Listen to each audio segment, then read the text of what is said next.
Sí, 12 me pueden multar. Entonces, chicos, las competencias deben saber la diferenciación fisiopatológica de todas las hepatitis, interpretarlas serológicamente, cómo prevenir y el manejo de algunas. Caso clínico. Ya es un paciente varón de 5 años que viene por emergencia por ictericia y dolor abdominal. La mamá refiere que desde hace una semana el niño inició con fiebre, malestar general y anorexia, y hace 2 días notó coluria y también una coloración amarillenta de escleras y piel. Al examen físico lo vemos amarillo y tiene dolor a la palpación en hipocondrio derecho, McBurney negativo. En cuanto al laboratorio, tiene una ALT o TGP en 1200, la TGO o AST en 1050 y las bilis totales en 4.5. Diagnóstico presuntivo. ¿Qué les parece? ¿Qué tipo?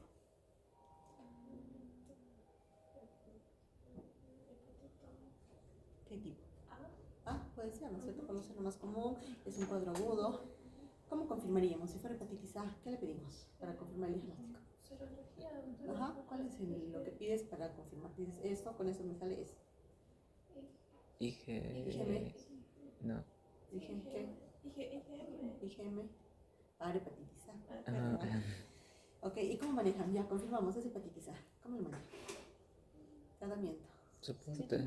Sintomático. No hay medidas que se le den. En realidad el daño se produce más por el efecto del cuerpo frente al virus que el virus sobre el hígado. Entonces, sintomático. Falla hepática menos de 1%. Entonces, por eso es que observamos, ¿no? Porque siempre falla hepática ya estamos en graves problemas. O es trasplante hepático o ojalá pueda el organismo responder adecuadamente y salga de este cuadro. Ya, pero sí, sintomáticos. No hay una medicación en especial para eso. Entonces, las hepatitis, como sabemos, las más conocidas son de la A a la E. La A y la E son de transmisión fecal-oral a través del agua a los alimentos.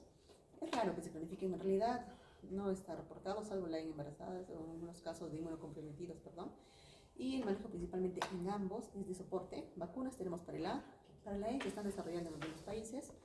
Y en cuanto a la transmisión parenteral, los que se pueden cronificar son el B, C y D. La transmisión son generalmente vía sexual, sanguínea o vertical, que es el más frecuente en pediatría.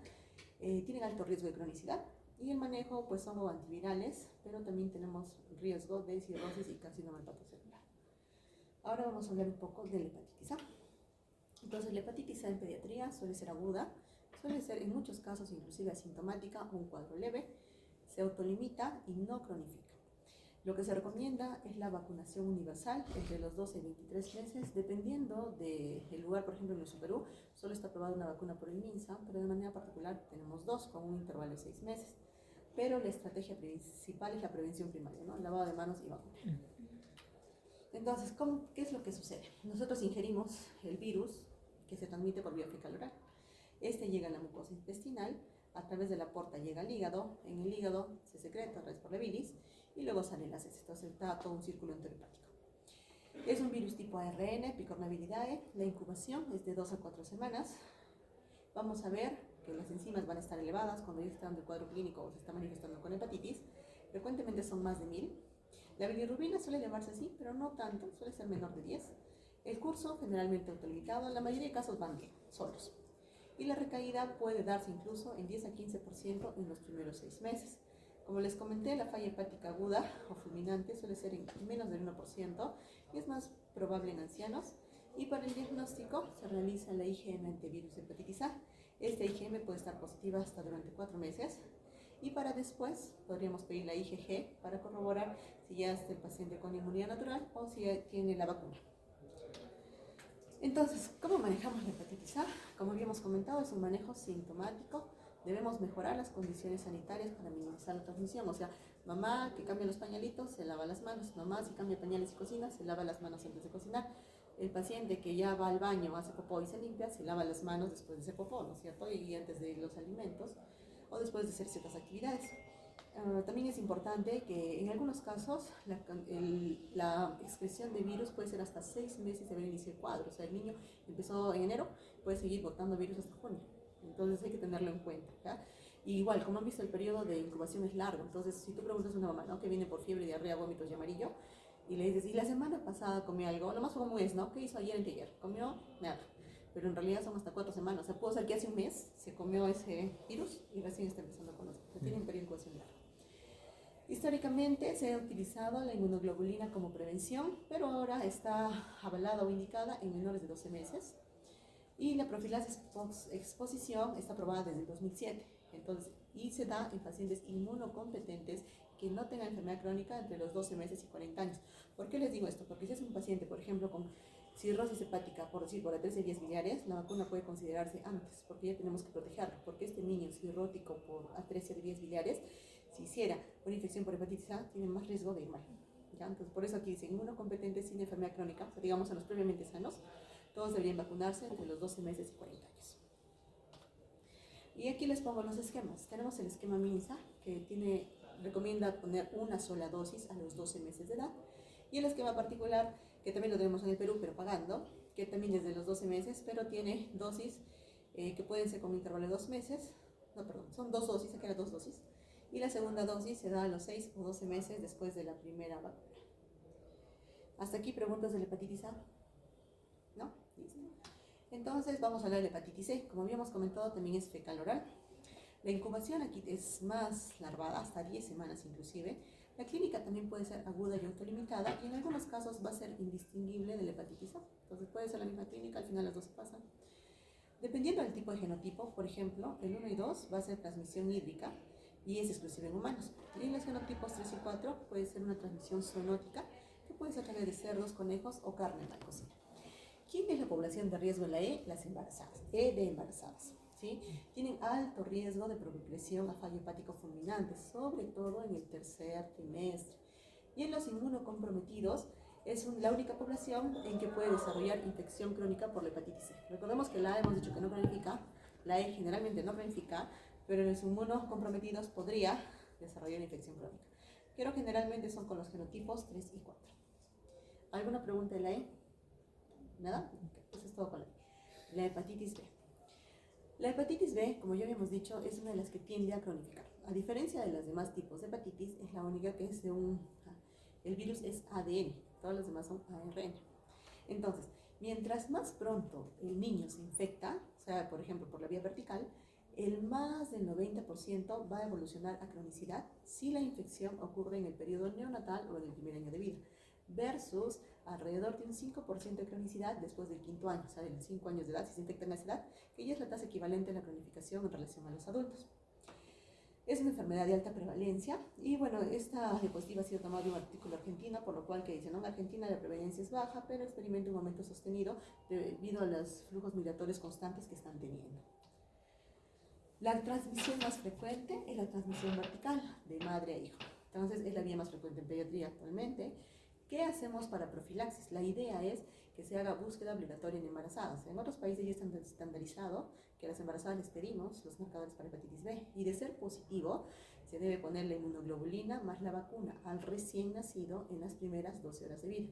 Sin embargo, si la carga viral de la mamá es alta, tenemos hasta un 5% de fallo en la profilaxis, por lo cual se recomienda que deberíamos dar tratamiento antiviral en el tercer trimestre a la mamá, como para controlar esta carga y disminuir el riesgo de la infección en el bebé. Por otro lado, al igual que los adultos o adolescentes, también tenemos la vía horizontal o parenteral, ¿no? Como el uso de drogas, y la vía sexual, ¿cómo podríamos controlar esto? Con una educación sexual integral y que también tengan esquemas de vacunación completos. Ahora recuerden que en todos los esquemas de vacunación de los niños está contemplada la hepatitis B. Son 3 dosis, ¿no? Separadas por 2 meses aproximadamente. Y en casos especiales pues se pueden hacer esquemas acortados, pero teóricamente todos tendríamos que poner las 3 dosis, por lo cual disminuiríamos el contagio, ¿sí? Entonces, el virus hepatitis B, como les comenté, es un virus ADN que utiliza múltiples sitios de transcripción para codificar diferentes proteínas. Entonces, aquí tenemos la envoltura viral, que es donde está el antígeno en superficie contra la hepatitis B. Tenemos la nucleocápside central, donde está el antígeno core de la hepatitis B, la polimerasa viral y el genoma del ADN circular, que es el que está aquí adentro. Entonces, ¿qué sucede? Primero entra el virus a nuestro organismo, luego llega al hepatocito, y aquí en el hepatocito, este tiene la capacidad de integrarse al genoma del huésped, por lo cual se replica fácilmente, puede replicarse, replicarse, replicarse, y va a perdurar de por vida en el organismo porque ya se integró al ADN del huésped. Entonces, esta integración genómica aumenta exponencialmente la posibilidad de desarrollo de carcinoma hepatocelular dependiendo del sitio exacto de integración. Entonces, aquí pueden pasar dos cosas, ¿no? Cuando hay la transcripción del ADN precoz, tenemos la vía normal, o lo que usualmente ocurre es que se va a producir el antígeno E circulante, pero si se va por la vía mutada, este antígeno E va a desaparecer, lo cual va a originar el anticuerpo anti-E. Y esto nos va a condicionar a que la lectura de la proteína core no se afecte y por lo tanto el virus va a continuar replicándose y replicándose. Entonces el mecanismo es la mutación en sitios de iniciación, que sería por aquí, de transcripción del ADN precore. Y como criterios de alerta clínica, debemos sospechar fuertemente en aquellos pacientes que ya tienen el anticuerpo anti-E positivo, pero con persistencia del aumento de la TGP y alta carga viral detectable.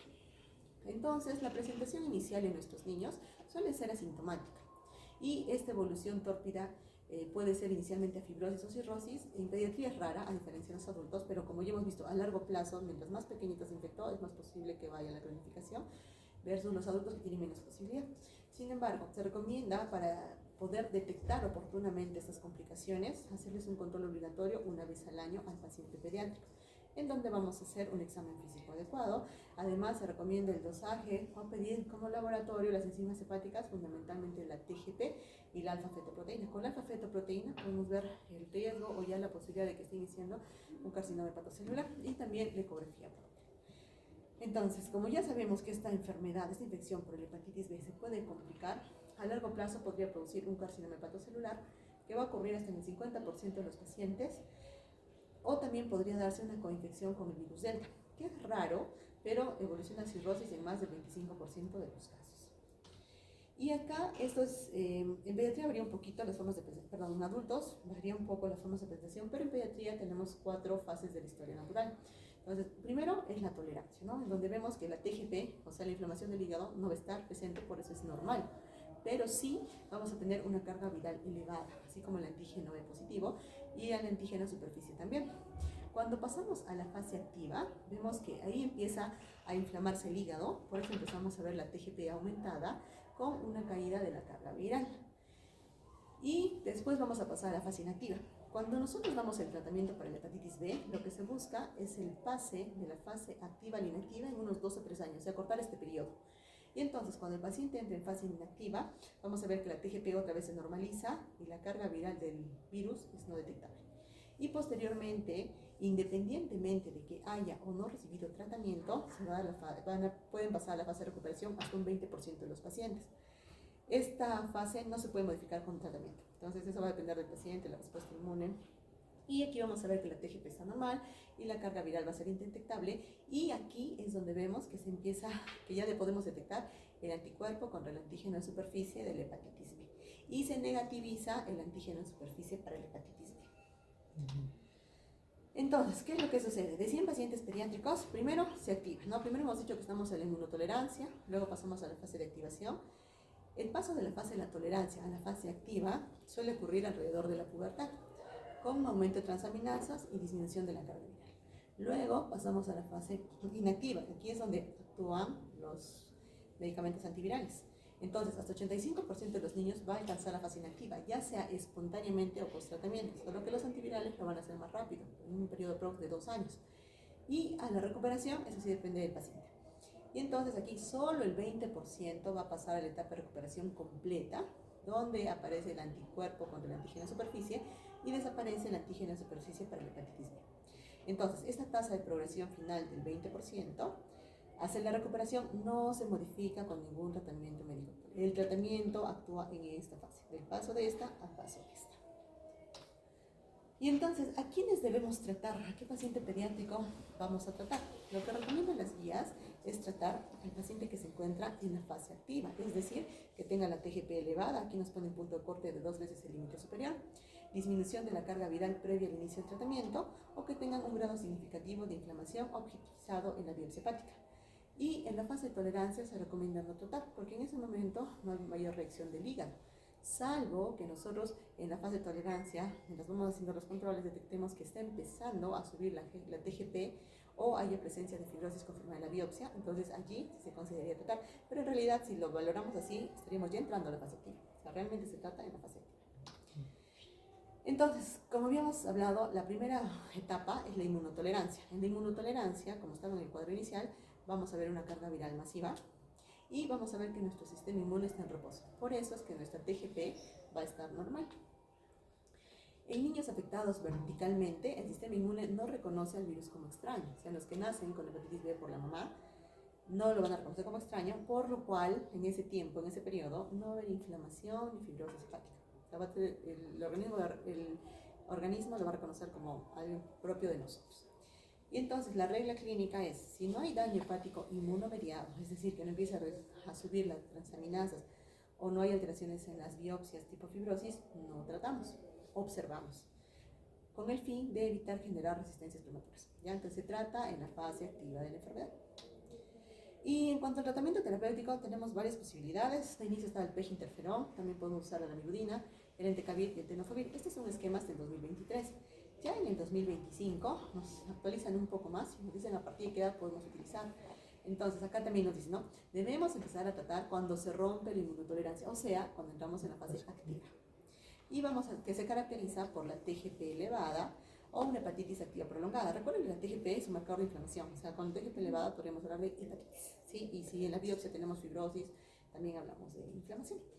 Entonces, aquí indicamos tratamiento para suprimir la replicación y lo que se recomienda son los análogos de los nucleósidos con alta barrera genética a la resistencia. Entonces, actualmente los estudios nos validan ya el uso del entecavir en mayores de 2 años. Antes, generalmente los medicamentos que se utilizaban se hablaban a mayores de 12 años. Entonces, los más pequeños teníamos como un vacío porque no teníamos estudios de esta edad. Entonces, riesgo-beneficio, se puede dar, no se puede dar, qué es lo que hacemos, pero actualmente ya tenemos para los mayores de 2 años aprobados el entecavir y en los mayores de 12 años se recomienda inicio el tenofovir. El tratamiento es seguro y potente, pero raramente va a lograr la cura funcional.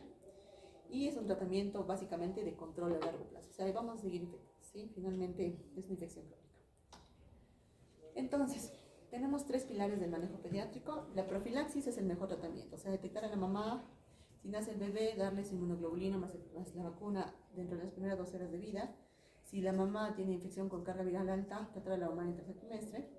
Recordemos que el tratamiento acelera, no cura. Como habíamos dicho, nos ayuda a pasar de la fase activa a la inactiva en un menor periodo de tiempo, pero finalmente no va a modificar la tasa biológica, que es la recuperación, que se da hasta en un 20%. O sea, ahí ningún medicamento interviene. Y la idea es también mantener un monitoreo oncológico perpetuo, porque como la inflamación va a persistir a lo largo del tiempo, muchos de ellos van a llegar al carcinoma hepatocelular, incluso algunos sin haber desarrollado la cirrosis. Entonces, es un paciente que está en monitoreo continuo y es un paciente crónico que siempre va a tener, o la mayoría, la infección pues, por el virus de la hepatitis D. En el caso de la hepatitis D, este es un virus ARN y depende absolutamente del antígeno en superficie de la hepatitis B para su ensamblaje celular y transmisión. Y tenemos 2 escenarios. Uno, que puede ser la coinfección, cuando hay una infección simultánea de la hepatitis B con la hepatitis D. Esto ocurre cuando nos exponemos a ambos virus a la vez y típicamente va a resolverse y va a dar una enfermedad leve y se autolimita. Y la resolución de ambas infecciones es común. Pero cuando estamos frente a una sobreinfección, es decir, el virus de la hepatitis D sobre el virus de la hepatitis B crónico, primero estuvo el B crónico y entra el D, va a ocurrir cuando uno consigue el virus de la hepatitis D, pero tuvo previamente de manera crónica la hepatitis B, el curso ya es marcadamente prolongado y severo, tiene una rápida progresión a cirrosis y el tratamiento es el PEG-interferón, pero con una respuesta menor al 25%. ¿Preguntas hasta aquí del BC? Listo. Hepatitis C. La hepatitis C actualmente afecta a 50 millones de personas, mientras que la ciencia médica ha desarrollado curas definitivas, que son los antivirales de acción directa. La incidencia pediátrica ha aumentado, pero por factores maternos. Entonces, vamos a ver aquí qué ha cambiado en el 2025. Antes se recomendaba que el cribado solo sea basado en factores de riesgo, no tenías conductas de riesgo, por ejemplo, los usuarios de drogas endovenosas, los que tenían factores de riesgo sexuales, por ejemplo, relaciones del mismo sexo, ¿no? Que estaban en algunas actividades que involucran más contacto sexual, solo ellos se consideraba para hacer el tamiz. Sin embargo, ahora se recomienda el tamizaje universal para hepatitis C en todas las gestantes. El diagnóstico se basa en la prueba molecular, en el test para el virus de la hepatitis C temprano. Y esto, ¿a qué edad se debería hacer? Entre los 2 y 6 meses de edad. Si nosotros detectamos aquí el resultado positivo, entonces damos el tratamiento. Lo observamos, pero si sale negativo, ya le damos de alta. Y el tratamiento son los antivirales de acción directa, que ya están disponibles para los niños mayores de 3 años. Eso también es el avance. Antes habían, como en los hepatitis, mayores de 12 años, pero actualmente se puede utilizar desde mayores de 3 años. Entonces, ¿cuál es la historia natural? Aquí en la parte de arriba tenemos cuál es la evolución natural en la vía pediátrica de nuestros niños y cómo suele ser en la vía adulta. Entonces, primero uno se infecta. Generalmente en la vía pediátrica, al igual que el B, es principalmente el modo de contagio vía vertical. Y entonces vemos que hasta un 65.9% tiene resolución espontánea. ¿Sí? Algunas revisiones hablan de un 25-40%, que a los 5 años ya el virus es indetectable, y otros dicen que unas revisiones más recientes han logrado evidenciar que hasta un 65.9% van a haber un aclaramiento viral, o sea, ya no se detecta el virus a los 5 años de edad, y que muchos suelen superarlo alrededor de los 2 años. A diferencia del adulto, que la vía normal es que vaya a la cronicidad hasta en un más de 70%. Entonces, en pediatría suele ser el curso asintomático y lento en la mayoría de casos. Puede haber hepatomegalia, pero solo en alrededor del 10%, y se va a asociar a TGP o ALT elevada. Carcinoma hepatocelular es rarísimo y casi se da siempre en una cirrosis previa. Como en los niños suele ir tan bien la hepatitis C, a diferencia de la hepatitis B, porque esta se puede autolimitar de manera espontánea, entonces la posibilidad de que progrese y haga cirrosis o carcinoma hepatocelular es bajita. Y manifestaciones hepáticas en los niños son raros, en adultos son más frecuentes. Entonces, ¿pero cuáles podrían ser? Glomerulonefritis, membrana proliferativa o disfunción tiroidea. Pero sí pueden haber unos modificadores de riesgo en nuestro paciente pediátrico. Por ejemplo, que sea obeso, que tenga una coinfección con la hepatitis B o con el VIH, o que en la adolescencia el paciente empiece a consumir alcohol. Y entonces, el cribado universal, ya desde el 2018 se recomienda el cribado universal a todas las embarazadas a fin de frenar la epidemia. Entonces, la salud materna, ¿qué involucra? Identificar cuáles son las madres infectadas, el tratamiento oportuno posparto y el cuidado hepático a largo plazo. Y en el niño, el diagnóstico precoz que esté garantizado, un monitoreo clínico guiado y evitar o tratar de prevenir que nuestros pacientes se pierdan durante el seguimiento. Y bien, entonces en el protocolo 2025 nos dice que si tenemos una gestante con virus de hepatitis C positivo, el parto puede ser vaginal o cesárea. Antes recomendaban que solo sea cesárea, a fin de disminuir el contagio, pero actualmente no, se ha visto que es igual, vaginal o cesárea sin problema. Y la lactancia materna está permitida, tanto en el B como en el C. Pues ya no, un punto más para la lactancia materna y no contraindicarla. Aquel lactante expuesto no se recomienda testear al nacer, porque tenemos riesgo de falsos positivos por los anticuerpos maternos. Entonces, lo que recomiendan es realizar el test antinucleócidos entre los 2 y 6 meses de edad. Si este test nos sale indetectable para el virus de hepatitis C, entonces ya le damos de alta, ya no requiere seguimiento. O sea, el paciente está bien, está de alta. Pero si aquí en el test de antinucleócidos detectamos, entonces sí tenemos una infección y se recomienda monitorizar hasta los 3 años. O sea, cada inicio no nos dice dar tratamiento, nos dice monitorizar. E inclusive, si llegamos a los 3 años y ya hemos pensado en dar tratamiento, se recomienda que antes de dar tratamiento volvamos a testear hacer este test y según ello determinar el momento en que vamos. Y si sale positivo, pues empezar el tratamiento.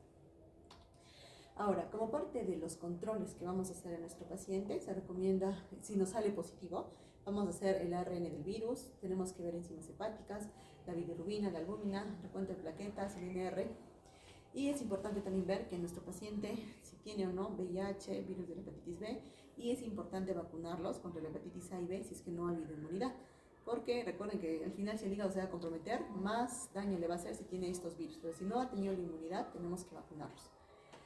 Y dentro del diagnóstico estructural, es decir, para ver si hay fibrosis o cirrosis, lo que se hace actualmente es la ultrasonografía, la elastografía por ultrasonido, para ver los marcadores de fibrosis no invasivos, ¿no? A ver en qué grado de fibrosis está nuestro paciente de ser ellas. Y en casos avanzados, podríamos considerar un ultrasonido anual y la alfa-fetoproteína. Como saben, esto es para el carcinoma hepatocelular. Entonces, los antivirales de acción directa han demostrado muy buena eficacia y aquí, como vemos, la edad de aprobación actual es en mayores de 3 años. Se requiere como requisito previo confirmar la infección activa mediante la prueba para detectar el ARN viral antes de iniciar cualquier régimen de tratamiento. Y bueno, los antivirales de acción directa que tenemos son el Maviret, Eclusa y Harvoni. Dependiendo del que elijamos, la duración puede ser 8 semanas, 12 semanas o 12 semanas, va a depender del caso del paciente y también del genotipo que tengamos. Y lo que se ha visto es que al tratar tempranamente a nuestro paciente, prevenimos la progresión a la fibrosis, eliminamos el estigma social y contribuimos a la erradicación global del virus de la hepatitis C. Entonces, el algoritmo quedaría más o menos así. Recomienda, ¿no? Primero testear a la mamá, luego si es positivo debemos testear al niño, pero no idealmente en los menores de 2 meses por los falsos positivos, pero entre 2 y 6 meses sí realizar el test de los antinucleócidos en los lactantes expuestos.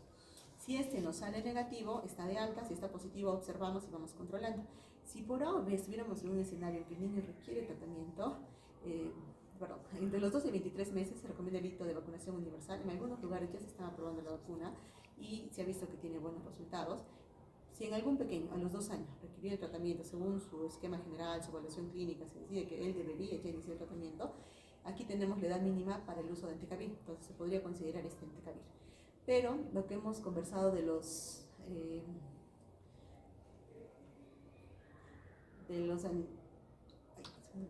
antivirales de acción directa es que pueden utilizarse a partir de los 3 años. Y si vamos más adelante y a los 12 años, dependiendo del momento en que se diagnostica el paciente o en el momento en que se decide el inicio del tratamiento, puede ser que recién este niño se haya infectado después o se diagnostique a los 12 años, aquí también tendríamos como opción el uso del tenofovir. Pero actualmente se ha visto que los antivirales de acción directa tienen muy buenos resultados y con una cura de la enfermedad. Entonces, por eso es ahora que están en boga y, como les mencioné, se pueden usar desde los 3 años.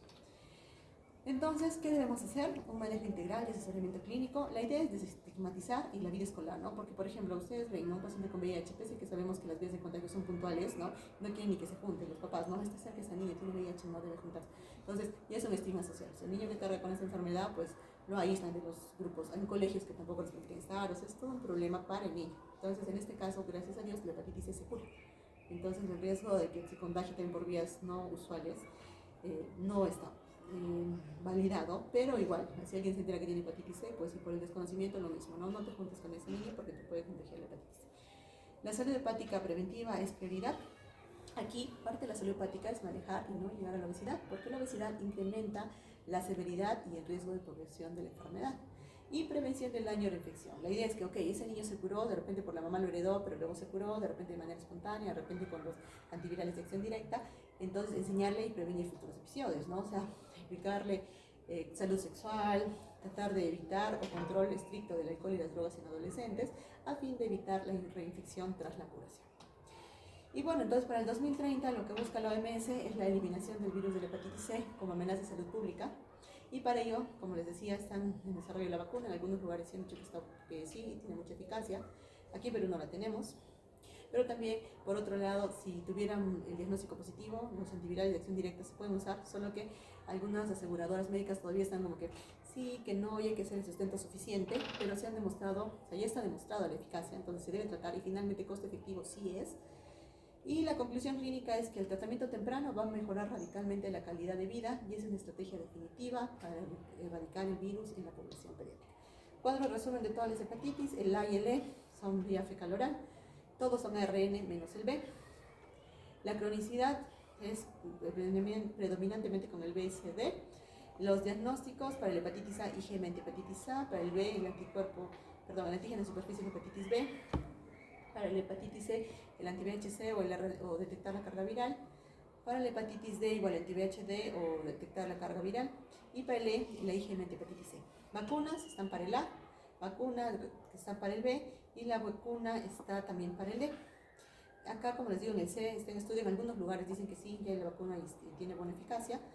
Y aquí, por ejemplo, en China, solo estaría la vacuna para la hepatitis C, ¿no? Como parte del saneamiento. Muy bien, chicos, eso es todo. ¿Preguntas? ¿No está todo claro? Ya, muy bien, espero que hayan entendido. Entonces, la TGP estaría presente, o sea, estaría elevada en todas las hepatitis. Claro, teóricamente es un marcador de inflamación del hígado. Ajá, pero como has visto las fases de la B, hay fases en las que está silente, está normal, y entonces cuando se empieza a elevar, cuando ya estamos en fase activa, y ahí es donde debemos intervenir. Pero en todas las demás sí, incluso en la A, en la E, como parte de la inflamación puede estar elevada. Pero no solo se eleva la P, también la O. Pero recuerden que la O es más sistémica, o sea, la O puede elevarse, por ejemplo, incluso una sepsis, por ejemplo, X, que inflama a nivel sistémico. La P es más específica de ella. Por eso es que acá siempre nos habla de la P. De nada.